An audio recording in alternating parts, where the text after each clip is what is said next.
Hello, everybody. Making a video today that is sort of like a sequel to the other videos I made on Osiris and time travel. So this is like a truther video, but to put in perspective, the ultimate spoiler alert for this is that Jesus Christ wins in the end. So all this stuff really doesn't matter a whole lot. It's just something interesting, and I noticed it, so I thought I'd make a video about it. Because I do that sometimes. I use like the channel as like a partly as like a virtual log to just to add my thoughts in, kind of like a diary. Dear diary, this is what happened to me today. Um, so and I know I made a video about how truther stuff sometimes can be a little bit boring, and I still believe that, but it's not like I still don't watch them from time to time. It just is what it is. I'm just being honest. It's at times it just gets old watching the same thing over and over again. So at least try to make it a little bit different, because I'm talking about something that maybe not everybody else is talking about specifically.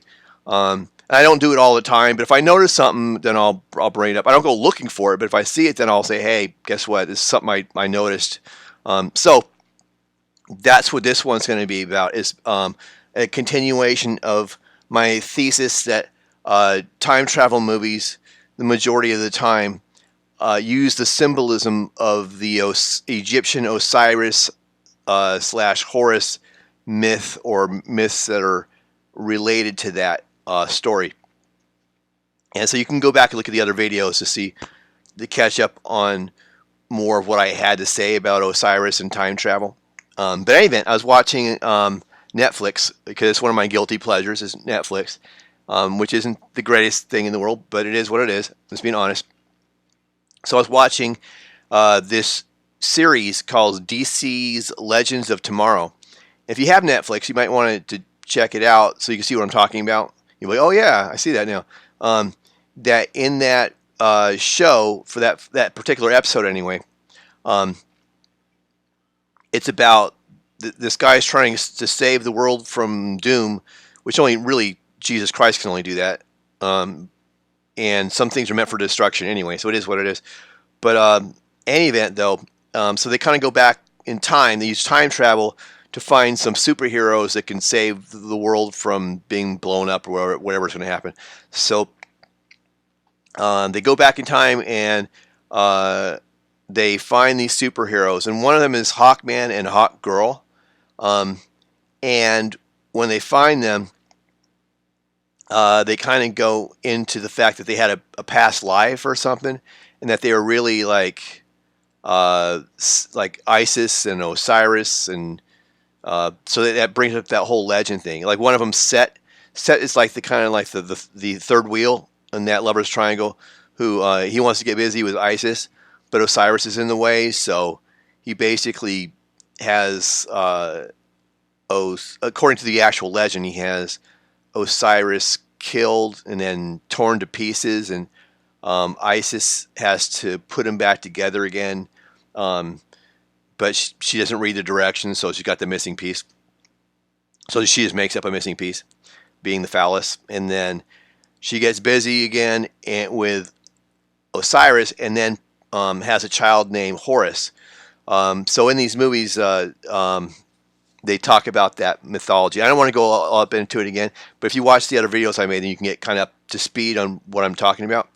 But in any event, this is just another example that shows that I'm onto something, because in this movie, they clearly show that Hawkman they use as a symbol for Horus, the son of Osiris, because Horus has the one eye symbolism of the moon being one eye, the sun being the other eye, and so they clearly show Egypt and Set and Isis and Osiris, and all that mythology is in there.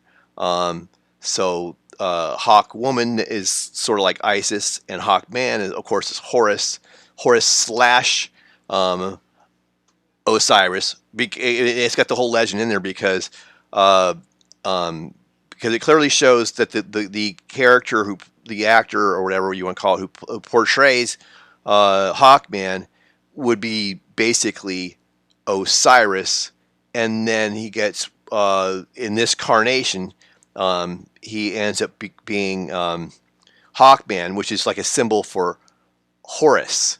And so you have that father son, becoming concubine of the same woman, Isis mythology, played by the other actress in that show. And so that's it. So you get to go, just showing you that's one more example that shows that I'm onto something with that whole time travel / Osiris Isis legend. And then if you want to learn more, just go back, look at the other videos I made on it, and then maybe watch that episode, the pilot on Netflix of DC's Legends of Tomorrow, and then leave your thoughts for me. Maybe you agree, maybe you disagree. That's fine. Let's try to be polite about what your point of view is on that. And again, this stuff doesn't really matter because in the end, even though that's a show on Netflix, the ultimate spoiler alert is that Jesus Christ wins in the end. So it's all good. Just keep your eye on the prize. And I'm not perfect by any stretch of imagination. I've got my own struggles I go through, but and that's going to happen with all of us. But as you keep trying and praying and fasting and keeping your eyes on what's good and the good news of the gospel and what is to come, then all this stuff kind of doesn't really matter a whole lot. But still, it's good to know. And for me, it's just something interesting. It was on my mind. I kind of use the channel sometimes for like just a log, like Dear Diary. This is my thought for today. And so this was on my mind, and so I thought it might be interesting to look at. That's it. But God bless you guys. I appreciate everybody, and I'll try to do a live stream maybe in a few days. If you guys want to hang out, if I'll be fortunate enough to have us all together. But until then, though, I hope you guys all have a great day.